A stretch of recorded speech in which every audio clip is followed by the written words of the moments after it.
is Scotland, The Drive, with Alan Douglas and Ali Bally. Well, welcome to episode 4 of Scotland The Drive, the first of the new year. So welcome to 2026. We've had quite a few emails, haven't we? We have. It's been not too bad. It's good to actually get some reaction, and we don't mind whether it's pointing things out, mistakes and things. You know, they're normally deliberate. It's just to keep your attention. Just if you spot any mistakes, don't worry about it. They're planned. We've had a couple of emails. Let me just say, John Sheriff, and also Boyd Armstrong both sent us an email regarding Lorraine's test drive of the Cherry, saying that they were really interested. It was great to see something firsthand, and that's what we're going to try and do. It's been a bit quiet over the Christmas New Year on test drive cars, as you can imagine, but we'll get back into them over the next few months and bring you more test drives. In fact, Lorraine, on our next edition, will be test driving the Kia EV5 for us. Also, Leslie Simpson. Leslie, thank you for your comments, kind comments, and also your entry into the competition. Most welcome. They haven't all been kind, though. I got one from, did you see this one from Norrie Hunter? Now, Norrie Hunter, I think he was PR at Linwood centuries ago. Well, it tells everybody he was. No, I think he was. You think so? Okay. I think I had some dealings with him then. Anyway, he's got quite a few comments to make. Really? Well, not so much comments about us, or I'll come on to them. He was talking about my comments about gadgetry in cars, you having to look at the screen rather than watching the road ahead. And he's saying, well, I'll modify some of the language he used, but he said, not being able to dip your headlights is an annoying feature. But he said, why don't you have voice activation for everything? So, in other words, rather than an indicator stalk, you say, indicate right, indicate left, dip the headlights, turn on the aircon, set it at whatever temperature. Stop there. All I will say is, Norrie, nobody would understand you. Well, he said he's had that sort of problem. He had a car where he tried to use the phone voice activation thing, right, to call such and such a number. And he said the bleeding voice said, I don't recognize your name, or whatever. So anyway, that was one of his comments. But the other thing, he had some thoughts to say about us. Oh, really? He said, we've got to tighten up the dual presentations. It's a bit too laid back. That's the whole idea, Norrie. Things have changed since you were a boy. Exactly. He said, not suggesting you want to morph into a Top Gear style. Certainly not. Oh, no. But he said, it should be less visual focus on the presenters having a chat. But that's what we're doing. We're having a chat about cars. That's what a podcast is. No, it's not a show. It's not well, maybe it is, but this is, we welcome criticism. Yeah. Thank you. The other thing he said, we should be telling people how much it costs to subscribe on YouTube. Oh, right. Yeah. It doesn't cost Alan, anything. how much does it cost? Please tell everyone. It doesn't cost anything. I don't believe it. It's absolutely free. You go onto YouTube and you press subscribe. And it costs? Nothing. Absolutely nothing. You press subscribe and it costs nothing. It costs nothing. You see, Norrie's the old school, and he thinks everything should cost money. Any donations welcome, Norrie. I think we'll be getting another email from Norrie in response to this. I just feel it's going that way. Good luck to him then. Where is it he lives again? I don't know. It's somewhere down in Ayrshire. That's it, yeah. Because he was involved in the campaign to keep Ardrossan Harbour. That's it, Ardrossan. Yeah, Ardrossan, yeah. So anyway, any comments like that, we welcome them. We may not accept them, but we'll welcome them. Let's hear what you have to say. All criticism welcome. Oh, well, yes. We won't listen to you, but anyway, any's welcome. We won't act on it. No, but we'll listen to it. Alan Douglas and Ali Bally. This is Scotland The Drive. What else is coming up? Well, now on the horizon is your Gammy knee. My Gammy knee's not going to be Gammy on the next one. All right, so what's happening? Full knee replacement coming up in 5 days. What is it, the right one? Left one. The left one, so it's the clutch. It's the clutch. It's easy. You're too much clutch action. Yeah, too much clutch action. As long as I can when can I start driving? And I've been told when you can do an emergency stop. Well, that's the point, because you could drive an automatic. Yes, but no. But it's something about you maybe don't have the power that you would have had before. I'm looking forward to just having a rest. I will be here at the next one, though, sitting with my leg up. Yeah, well, that's fine. Well, I'm sure that'll go well, and I'm sure everybody will be wishing you well with Thank you. it, Thank you. and you can enjoy the rest. Right, what have we been driving? It's been quite quiet, hasn't it? It has, yeah, the Puma. Can we talk about the Puma? Very briefly. The Puma E. Oh, Puma E Gen. yeah. I always say there's no such thing as a bad car because it suits someone. That car will be ideal for someone. I personally just haven't met them yet. And the range was so poor. I think it was 120 miles or something. What can you do with 120 miles? Not a lot. But some people it will suit. Well, if in fairness, I mean, if you're using it just to go to the shops, go to the supermarket, do the school run or whatever, and then you charge it overnight, it probably works. But there's always the thought that if you want to make a long journey, what are you going to do? You're going to have to stop every half hour. Yeah. On a long journey. So it's not really. I'm just going to make sure that I'm not being negative about electric cars because we're getting a bit of a reputation already, both of us. Well, the other car I've been driving is the EV4. You haven't had it yet. The Kia EV4. I liked that car. It was really good. Great range. Although having said that, I've had it over this. As you know, I live in the wilds, and I've had all the snow, and so I didn't actually use it I had it over Christmas and New Year, and I didn't actually use it for about a week and a half because it was under about a foot of snow. Right. And I was using my own pickup, which has got the big chunky tires, which I needed to use. But I liked the car, so Right. I'm not being negative about electric cars. I like the EV4. I think it's a great looking car. It's quite distinctive, quite unusual, and it's a new style. But it drove very well, and the range was excellent. It was about 320 miles, which is pretty good. It's good. Yeah. What else have you been driving? Well, whilst I haven't had that one, I've almost had the Kia Sportage. Now, I will hold my hand up and say I do enjoy the Kia Sportage. It's a nice car. I drive a Vogue when I get a shot of mine occasionally. So it's that type of car. So that's the kind of car that I enjoy driving. I say I almost got it because on the first trip that Lorraine took it out on, she had an argument with another car. So it's been lying in the driveway waiting on Kia, taking it to the Kia hospital. And it's in the hospital now. It's just been taken away. In intensive care. Very much intensive care. Yes. Although I did enjoy what I got to do, and it's back to enjoying it. And it is a nice car. Sportage is a nice car. It is a nice car. So while that's away being mended, I know for a fact that Kia are sending another one, which is very impressive. I mean, these things, how these things work is they have a press fleet and they send the cars out to journalists around the country.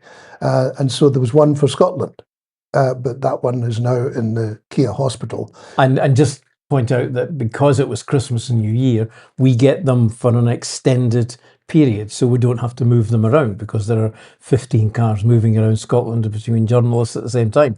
And at Christmas, we all stick with the same one for 3 weeks. The Kia Sportage actually went to 4 weeks for me because it would just happen the way it worked. And you drove it? I drove it for half a day. Anyway, but impressive action on the part of Kia's press office. Absolutely. Reacted very well. They've taken the car away and they've sent another one for us to look after. Indeed. Yeah. So, I'll try and look after it. Well, if you would, that'd be quite good.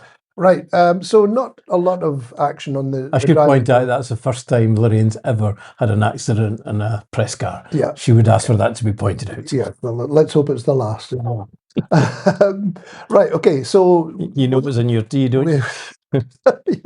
I wondered what these granules were. Yeah. Anyway, yes, so we haven't been driving a great deal, but there's lots of action coming up with lots of other cars coming along. Indeed. So that's about that. Mention who's coming up. Oh, in the programme. In my first drive. Yes. Yeah, well, not your first drive, but this person's first drive. Yeah, I for quite a few years I worked on BBC Scotland, on Reporting Scotland, and one of my colleagues then was Jackie Bird. Indeed. Who's very nice girl. Very nice. I can't say that, can I? I had this before.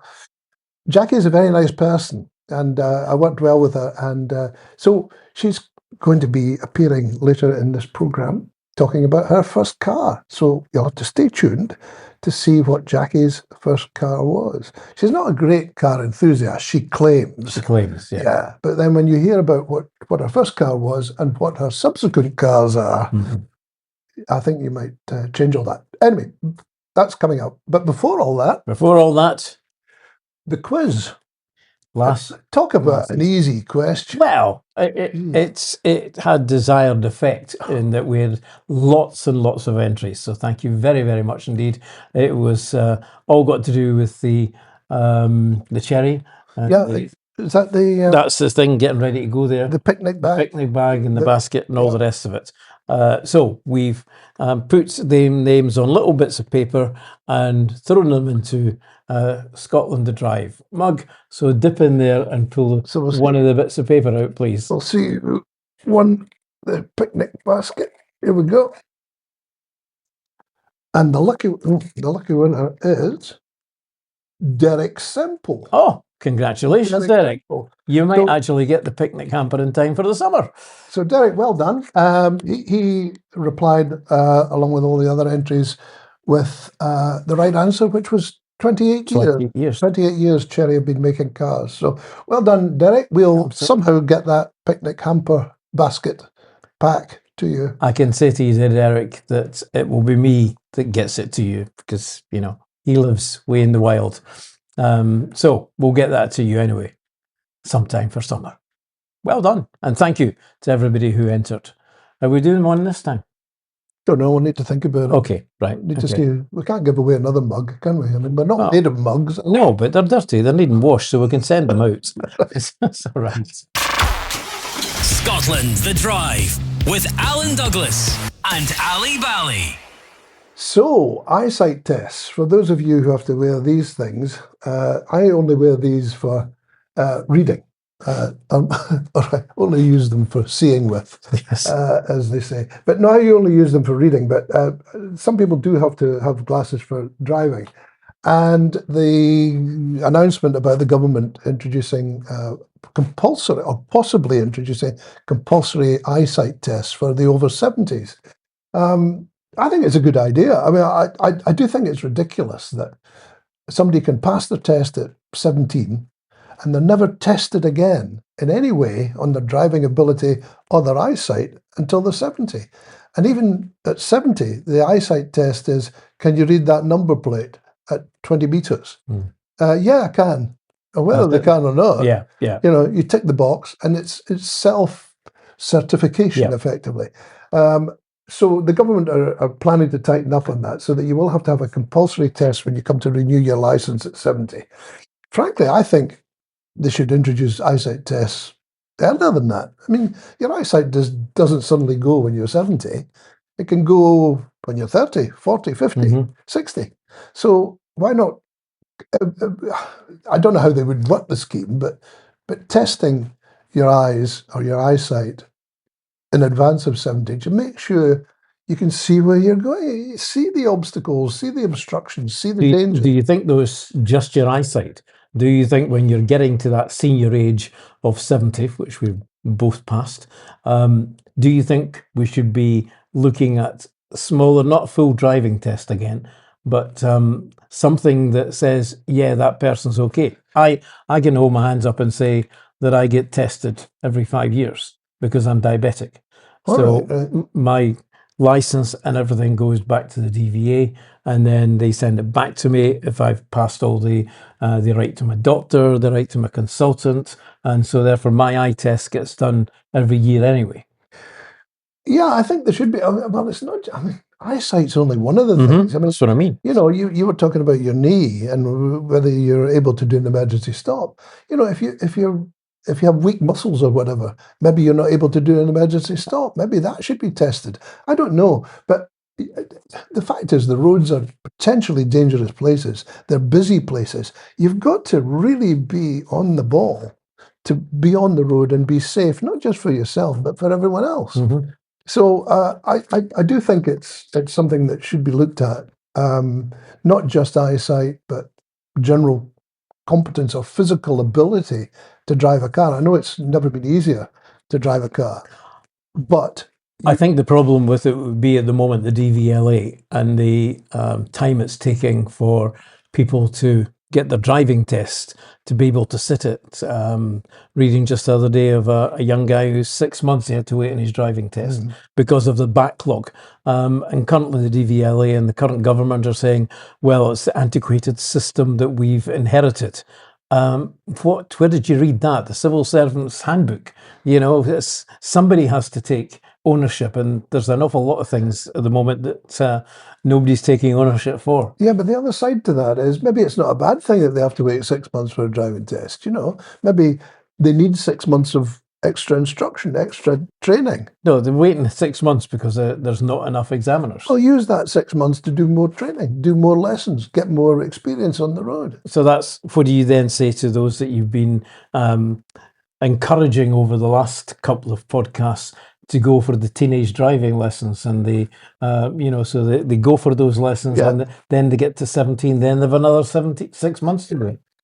No, don't think so. Don't agree with that at all. See, it doesn't apply to me. So no. It's fun. I remember I passed my test 3 weeks after I was 17. First time. But that was in the dark ages. That's when everything was black and white, and there were horse-drawn carriages. Right. That was the biggest. Somebody walks in front of you with a torch, with a red flag, and they still do walk in front of you with a red flag. No, but I do think there needs to be more training. I mean, the more training that people can get before they actually go on the road. The fact is, you've seen it as well. You see some people on the road, and you think, how the hell did you pass your test? How did you manage to get through a driving test? You can't even steer the car in a straight line. You know what I see a lot of, and I have to be careful how I phrase this. Oh dear. But there seems to be a situation that you can arrive in this country as we can arrive in other countries, and we've got a license, so we can just drive. We can go, if we go on holiday in America, we can hire a car. If we go to France, you can hire a car. But there seems to be quite a lot of younger people as well on the roads of Scotland at the moment who actually can't drive that very well. And I've come across 2 drivers recently coming the wrong way down a one-way street and had a clue what I'm trying to signal to them. I hadn't a clue. And I just think, when you come from a different country, is it right that you can step right into a car and just get on with it? You know, I heard of a case of somebody who had relatives in America. She kept failing her driving test.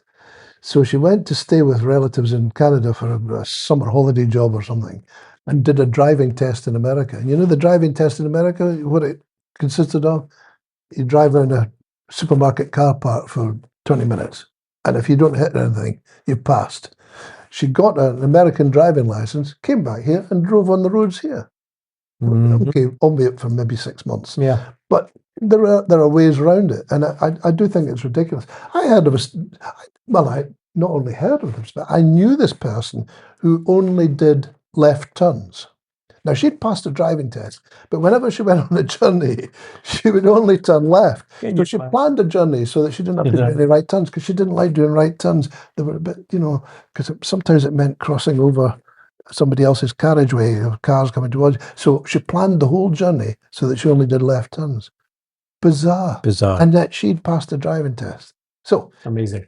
Right, let's move to Jackie Bird then. This is Scotland, The Drive, my first car. Well, Jackie Bird, now you told me that you know diddly squat about cars, but that's not quite true, is it? I like cars. I used to know an awful lot more about cars than I do now. I used to be really into, it was the 80s, come on, we were all into cars. I remember going to Aberdeen at the height of the oil boom, and goodness knows what happened, but I was asked out by this oilman who was worth a bob or two, and he had a red Maserati. Now, he dumped me after one date, but I got in a red Maserati, and that just summed it up. That was it. So you don't know much about how they work, but we don't know how cars work.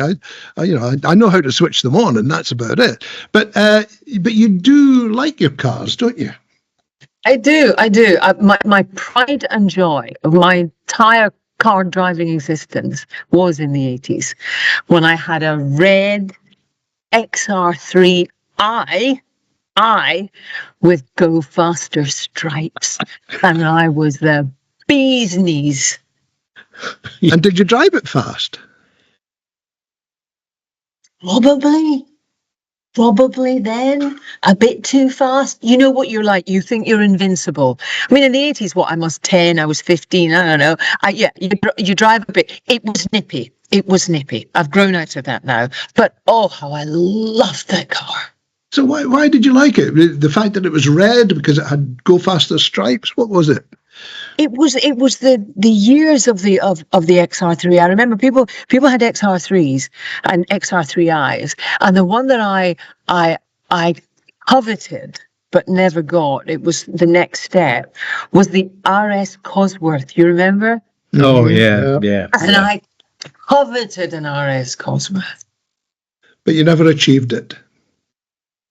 Mm-hmm. So did you have any nasty experiences in your XR3i? Well, did you manage to keep a clean license? Not that I tell you.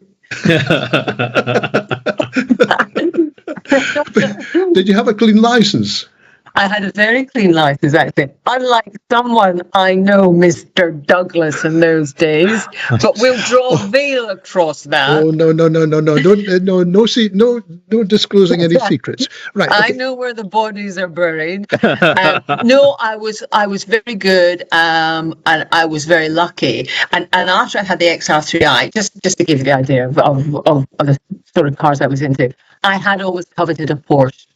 So I got my first Porsche, which everyone used to spoil by saying, "Oh, that's just a Volkswagen." I got a 924 white Porsche, and I loved it to bits. And I eventually, because I was pregnant and couldn't, obviously I needed to put all the prams and things in, I sold it to a man. What's his name? Chick Young. Because Chick Young, and this is the sort of guy he was, he bought it for his then girlfriend, the beautiful June Lake, who was a lager lovely. And I think he did the whole car with the bow on it. And I'm not surprised. Wow. But the XR3i wasn't your first car, was it? I think it was something Japanese, wasn't it?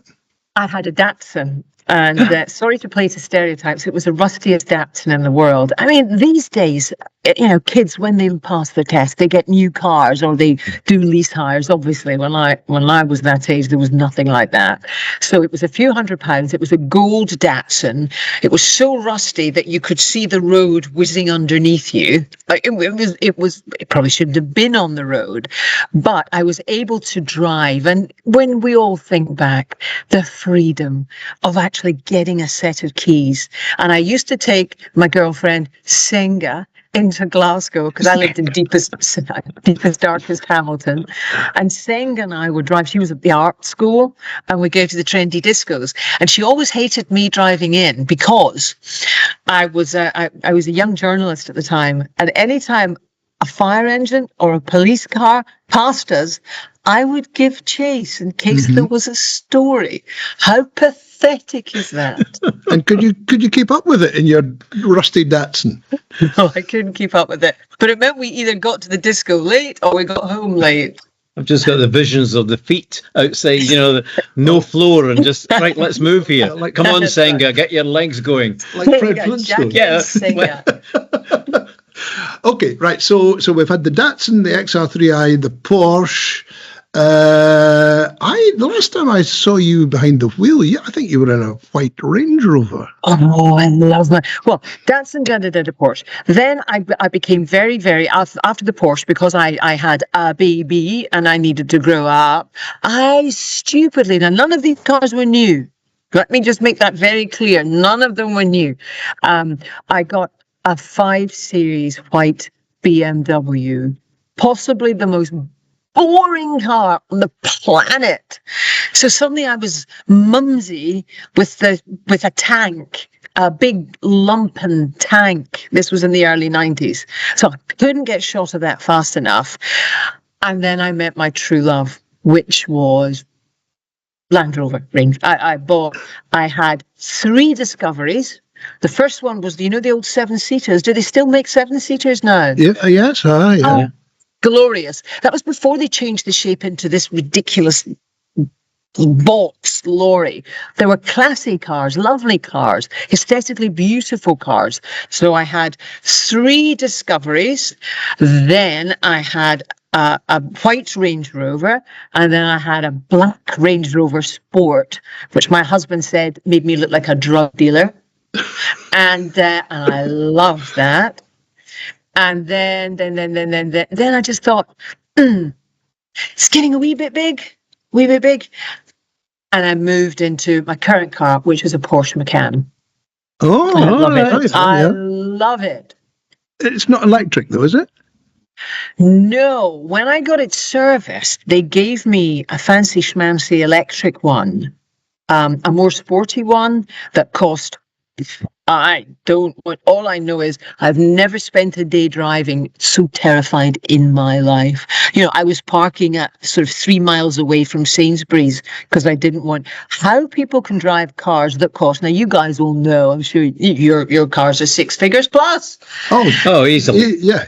But how you can possibly go around and enjoy driving in something that costs, I was going to say the price of a house, but where I grew up, the price of a scheme it defies logic. Well, you keep your eyes shut. You see, you don't look at what's round about you because it would terrify you. What's the most expensive car you guys have driven? Whether you borrowed it, you're testing it. The most expensive. Rolls Royce. Yeah. $500,000. And how much is a Rolls Royce? Well, the ones I've driven, anything up to $500,000. I think we get them and don't actually Don't look at the price. No, we don't look at it because we know they're handing them back. But yeah, we're privileged and we know we're getting these cars at those prices. Does it weigh heavily on you when you're driving them? No, it's somebody else's car. Somebody else's car, yes. We've only got it for a week. They are listening, watching to this. Yeah, yes. There's a saying within the journalistic profession, the motoring journalistic profession, press fleet cars, the cars for evaluation, they feel no pain. They're a bit like rental cars. Rental cars feel no pain either. Now, listen, Jackie, I'm fascinated because there's a picture behind you and it's got a car or a vehicle in it. What is that? Oh, that is my heroine. That's who I want to be. And there's still time. That is a truck in the background. And that is Sarah Connor from one of my favourite films, The Terminator. Oh, yeah. All right. The muscly girl. What's the vehicle? And don't look at the vehicle, look at the woman. She's got the most wonderful muscles and physique you've ever seen. There's something wrong with you. You're looking at the vehicle and not her. Yeah. Ali, get him sorted. I agree there. I look at a picture with a muscly woman and I see the car. Yes. I know it's very sad, isn't it? Anyway, you're enjoying driving your Porsche. And you obviously still do quite a few miles, do you? Not as much. Not as much. I don't want to sound like I'm 110, but that operation on your eyes, the vanity one where you don't need reading glasses. And what it does is it gives you a very slight halo at night. I am sounding like I'm 155. So in answer to your question, I don't do as many because I don't tend to drive at night. But because I am president of the National Trust for Scotland, I tend to travel all around the country, looking and enjoying all, the castles and the stately homes and the beautiful scenery. So yes, I do miles for that. But I'm not chasing ambulances anymore. You'll have a driver in your presidential car. Wouldn't that be good? Yes. Do you have a little flag on the front? I will suggest just that. With a little flag on the front. I like that. Well, she's always been royalty. I know. Well, you should have seen her when she was at the BBC. Yeah. Honestly, she was treated like royalty. Do you want me to talk about where the bodies are buried? Do you? Do you really? You had your own parking space at the BBC, I believe, didn't you? I did not. I claimed a parking space, but I didn't have a parking space. Right. Okay. Oh, those were honestly, Ali, we sat side by side when I was just a girl. Just a girl. I can imagine. And I was just a boy. He taught me everything I knew. He was so naughty. You know, whenever we introduce a very serious story, he was mucking about behind the scenes. I remember you used to change ties with the sports presenter to see if anyone knew, to see if anyone noticed. Yeah. Did I? I Yes, you don't did. think so. Well, you keep your stories to yourself, and I'll keep my stories about you to myself. Okay. All right. Seems a deal has been done. Yeah. Anyway, thanks for taking the time to talk to us on Scotland welcome. Drive, and enjoy your driving. Thank you very much. Jackie, I'm enjoying the podcast. Keep it going. This is Scotland the Drive with Alan Douglas and Ali Bally. That's great. Thank you very much indeed, Jackie, for coming and telling us about our car as well. More guests to come. And I was actually just thinking there, just before Jackie started speaking, both Alan and I have been talking to a future guest. We'll let his name out the bag so you know he's coming up. Ken Bruce, we were talking to him today about coming on to the show. And it was interesting what he was saying when we were talking about the Puma and the short range. Yeah. He charges his car every night. He only goes to the railway station every day and comes back, and it's costing him virtually nothing because he takes a train. So, you know, we have to accept there are people there that small range suits. Yeah. And it suits him quite well. It's the old story, horses for courses. You buy a car for what you want it to do. You know, if you want to drive over country lanes and ploughed fields and things, you don't buy a sports car. You buy a four-wheel drive. Yeah. If you want to carry, I don't know, if you've got a couple of Irish wolfhounds, you don't buy a Mini. You buy a Transit, you know, so you can put them in the back. So you get the car that you want for the job you want it to do. If it suits you, electric cars, that's fine. Yeah. On the subject of electric cars, and we don't want to be too negative, but did you see BYD have overtaken Tesla in sales? Yes. Now, amazing. I'm not going to gloat. Neither of us. Well, you're more of a fan of Tesla than I am. I'm a fan of the car. I enjoyed the car. Okay, it's the baggage that comes with Tesla. Yeah. But BYD have overtaken sales in Tesla, which is interesting. And BYD are good cars. Good cars. So many good cars around, and you know, if you put them under the umbrella of Chinese cars, we had the Cherry last time that Lorraine drove. That's had a good response. Mm-hmm. But there are so many of them, the J-Coup, the Omoda, nice cars, good cars, and great value for money. So it's not surprising that BYD have done that. You were going to talk about fuel prices. Indeed, yeah. Good news, in fact. According to RAC, the fuel has fallen 2 pence a litre in December. In November, we were talking about the fuel prices going up. Well, this 2 pence coming down has sort of reversed most of the November rise. Petrol came down by 1.8 pence last month to an average of 135.37, and diesel dropped to by 2.3 pence to 144.27. Now, this means that both fuels finished the end of the year about 1.5 pence lower than they began the year. Again, it really depends where you shop. I stopped at Stirling Services. Let's name it. It has to be one of the most expensive fuel stations in the country.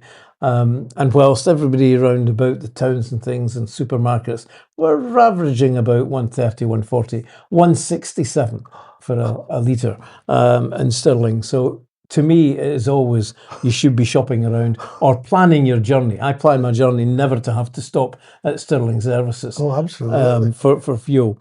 And of course, as I say, it pays to shop around. And drivers looking to get the best prices on the forecourts, they can actually download my RAC app for free, whether you're an RAC member or not.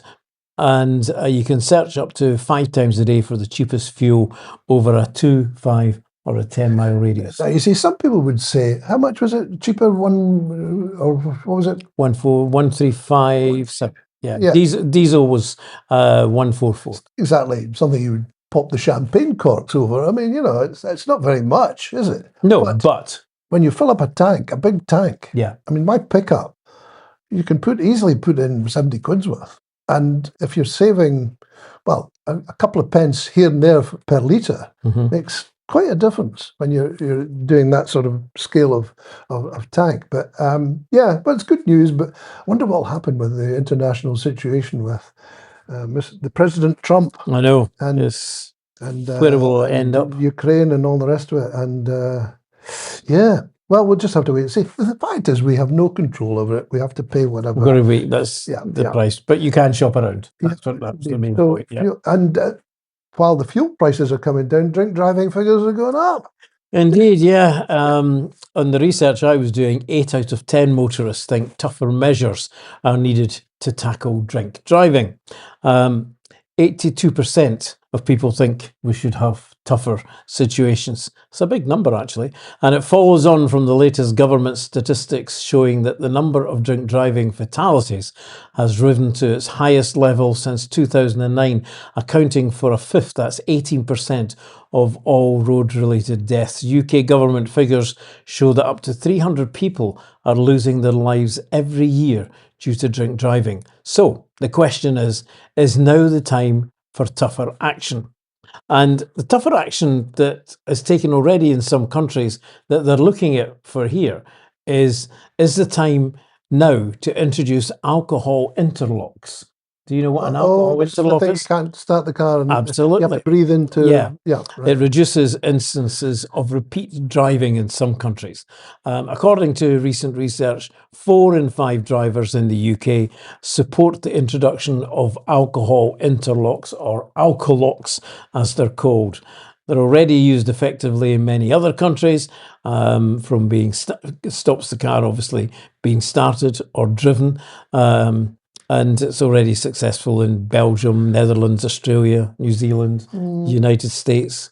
Put simply, the device prevents vehicles being started or being driven if alcohol is detected in the offender's breath. What if you've had a dose of cough mixture? Yeah, there was no answers to that. And also Lorraine said, and what happens if the passenger's daft enough to agree with the driver driving and they breathe in the breathalyzer instead? Or what if the passengers had a skinful and it picks up his breath or her breath and you can't... There's so many ifs. Oh, it's nanny state again. But I mean, what about drivers having responsibility? Yeah. Saying, I've had too much to drink, I'm not going to drive. I mean, the fact is, if you shouldn't drink and drive. If you're going to drive, don't drink. If you're going to drink, don't drive. What I found interesting about this survey was that it was the younger age group that were pushing for it. Yeah. Well, people don't drink anymore. I mean, students, they don't drink anymore. Can't afford to. Well, maybe they can't afford to. But it's I don't know. The young people nowadays, eh? Oh, what's indeed. Yeah. This is Scotland, The Drive. The A90. Yeah. I've got to be in my bonnet. You have? Yeah. Because you use it a lot. I use it a lot, yeah. The road up to Aberdeen, or down from Aberdeen, depending on where you are, where you start off. Resurfaced, fantastic. It's a brilliant surface. For about 5 or 6 miles, fantastic surface. So what do? It's got a 50 mile an hour speed limit on it now. Now, when it was a rubbish surface, when it was full of potholes and bumps and all the rest of it, it was 70. They resurface it, create a fantastic surface, and put a 50 mile an hour speed limit on. Why? Because the barriers are too low now, apparently.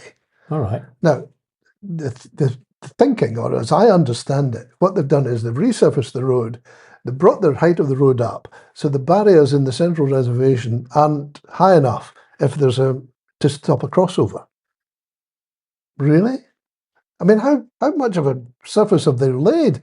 They must have laid a couple of feet to make a difference. I just don't believe it. I think something else is going on. I don't know what, but they've done that. So they're saying 50 mile an hour speed limit.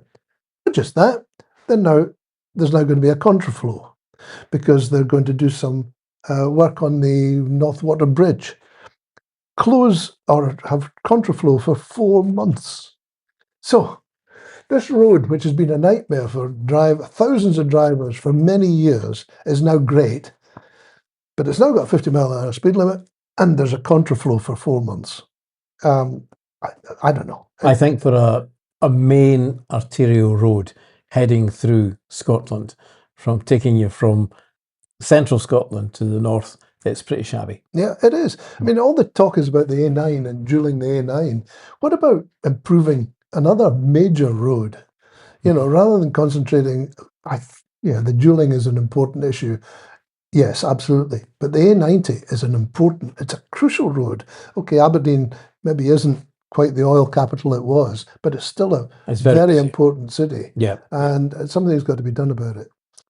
So, can I just say, when you're talking about that, just say thank you to the workers on the A90, those guys from Amy who were there when Aberdeen had the heavy snowfall and there was a very severe fire on 3 cottages at North Water Bridge. I was stuck in that. I was there going to Aberdeen at midnight-ish, late on anyway. And the guys from Amy really worked well. The farmers came out and the snowplows were out. It took a long time to get up there, but they worked their socks off. So well done. If only you could have got up to 50 miles an hour. Yes. Yeah. I know. Right, okay. ChargePlace. I just want to briefly talk about ChargePlace, because I had a go about ChargePlace in our first edition about the particular charger that I have used in the past, which had been broken for 2 months. It's still broken. And I thought, why is that? And of course, what's happening is ChargePlace is being done away with, and it's being hived off to private enterprise. And because of this transition, obviously nobody's doing any repairs or maintenance. At least that's how it would appear. So the transition is happening, but nobody seems to be telling us what's happening or exactly when it's happening. It was supposed to be about now. I think in the northeast, in Aberdeenshire, the transition has happened, but it's still a fluid situation, and there seems a lack of information. If you go on the website, it says it's either happened or it's about to happen. Or it's confusion. Why can't you just give up on it? Give up on what? ChargePlace Scotland. Well, you can. Well, what, me personally? Yeah, you personally. You think I've got to be in my bonnet about it? No, I just mean why ChargePlace Scotland are not good for you to charge electric cars on. No, they're not. They're not good for anybody. But there are now alternatives. But I've got a card, a prepaid card. You know, I paid a subscription for the card. Oh, you haven't got any money on it, Alan. There's the Alan we know. He's not spending his money. No, but there are. Yeah, you're right. There are so many other good alternatives. We talked about the Arnold Clark network, which is brilliant. But there are lots of others, and I've used a couple of the other private ones. In fact, I was really surprised because I was in Perth not so long ago. I think it was last week or the week before, and I was at the Tesco in Perth, and I thought, well, while I'm here, there's a charger. I might just plug the car in, and at least I'll get a couple of miles. It was really good. It was very fast. It was up to about I think about 60 or 70 kilowatt hour, and I charged it for about 35 minutes. Got quite a few miles out of it, and it wasn't expensive. And that was at Tesco. So you've got to look around. You've got to know what you're doing. If you had an electric car, you would work all that out. But okay, I'm not going to say any more about ChargePlace Scotland. Shall we do and finally? And finally. You know, you're talking about following gritters and everything, and it's been quite a challenge for the gritter guys. So the guy who's in charge of the gritters on telly this week. And he was talking. He was actually very funny, but he was asked the inevitable question: so how does the gritter driver get to work? And apparently, the answer to it is that quite often they have to send out a 4-wheel drive to the gritter driver's house to pick him up, to take him to the gritter, to the depot, to the gritter. And whoever was doing it said, "What, does he not get to take the gritter home?" Imagine rolling up. That's my company car. With the snowplow in the front. So anyway, no, the gritter drivers, and apparently it's a very, I'd say it's not as popular a job as you would imagine. Everybody would love to. I'd love to drive a gritter, but apparently it's not that popular because obviously you only drive it for a little time of the year when conditions are You're filling in and the potholes. rest of the time The you're rest of filling it. in potholes, all the boring jobs. So yeah, anyway, apparently they have some trouble getting gritter drivers. But of course, the funny bit is the names that the gritters have got, and Scotland has again been leading the way in this. I don't think it's been adopted anywhere else. It might have been some places in England, and in fact, some other countries have been looking at this with interest. How we've named our gritters. And there's some great examples. People have been putting in suggestions, and all credit to Amy and Bear or whoever runs the gritters. They've adopted some of these names, so there's quite good ones. So if you're driving about and you see a gritter, look out for the name. There was the Sir Andy Flurry. That was one. I actually saw that one on fire at Auchterarder. Really? Yeah. I was driving along. I thought, there's a gritter on fire. And as I went past, it was Sir Andy Flurry. And I thought, oh dear, Sir Andy Flurry's on fire. Other names, Albert Einstein, Cleopatra, Dennis Law, Gritney Spears, and Calvin Harris, Gritilica, Gritosaurus, Gritty McGritface, Fleetwood Mac, I like that. Sweet Child O'Brien, Thought Patrol, and yes, sir, Ice Can Boogie, of course. The Antifreeze, Antifreeze, yeah, Blizzard of Oz, Chili Connolly, Cold Finger, Gritty, Bang Bang, and You Only Grit Ice. I'm sure you know that our subscribers or non-subscribers watching this can come up with something better. I think so. Yeah, so that's the competition for this edition. We'd like you to send us your suggestion for a gritter's name, and you could, of course, have the Scotland the Drive mug. So if you've got a good suggestion you'd like to give us for gritters' names, and we'll pass them on to the relevant authorities as well, but one that would appeal to us, please, do send them in. We'd love to give you a Scotland the Drive mug. Send your entry just for your for anything, of course, for any comments or indeed your gritter's name. Send it to Scotland the Drive. At gmail.com. That's the one. One of these days is going to come in on cue. ScotlandTheDrive@gmail.com for your gritter suggestions. So that's it. We've got some big names coming up, as you said. You talked about Ken Bruce. So Ken Bruce is the broadcaster, Radio X, Radio 2, now Greatest Hits Radio, with his Popmaster on TV as well. Indeed, yes. So he's coming up. Quite a few others. I don't think we should give too much. No, not give it too much. No, but some big names coming up, talking about their first car. So that's all to come. On the next one, we'll have Lorraine test driving the Kia EV5 as well. So there'll be footage of that that you won't see anywhere else. And let's hope she doesn't send it to the hospital. Shh. She's listening. That was inappropriate, wasn't it? Thank you very much indeed for joining us on this edition of Scotland the Drive. Take care. See you next time. Scotland the Drive with Alan Douglas and Ali Bally.